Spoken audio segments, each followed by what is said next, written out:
মহিমা, কি হয়েছে তোমার? কোনো সমস্যা? না, এমনিতেই। আসলে আমি আমার বাবার বাড়িতে যাব। হঠাৎ বাবার বাড়িতে যাবো মানে?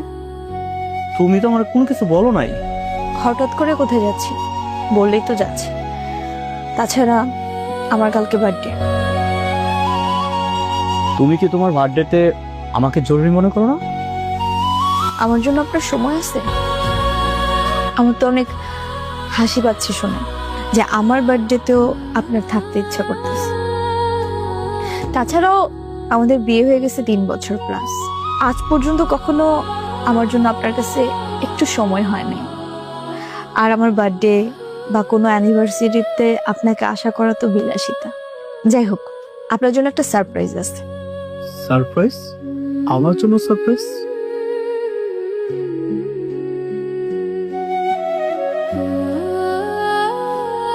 থ্যাংক গড, আমার ফ্রেন্ড আমাকে তোমার সাথে থাকা এই মেয়েটা সহ তোমার ছবি তুলে পাঠিয়েছে যেদিন তোমরা রেস্টুরেন্টে গেছো।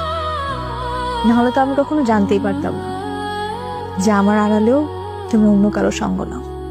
আরে তুমি এগুলা... চুপ করো, আর নাটক করো না। অনেক তো নাটক করছো। আসলে যে পুরুষের চরিত্র একবার খারাপ হয়ে যায় সে চরিত্র কখনোই ঠিক করতে পারে না।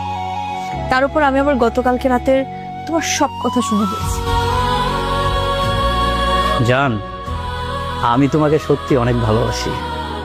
আমি তো জানি তুমি আমার অনেক ভালোবাসো, কিন্তু শোনো, কোন দুই নৌকায় পা দিয়ে চলে যায়। আর তুমি তোমার বলতে যাওয়া তো কি?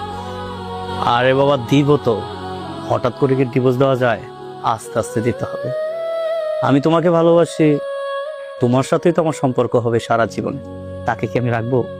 হঠাৎ করে দেখবার ডিভোর্স দিয়ে দিচ্ছি। মহিমা, সরি। এখন আর সরি বলে কি হবে? আমি প্রতিদিন কান্না করি। আমার প্রত্যেকটা সেকেন্ড একা মনে হয় নিজের কাছে।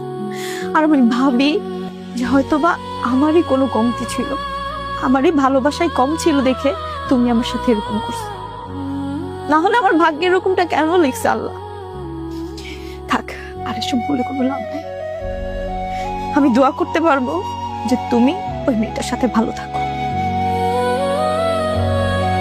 মহিমা,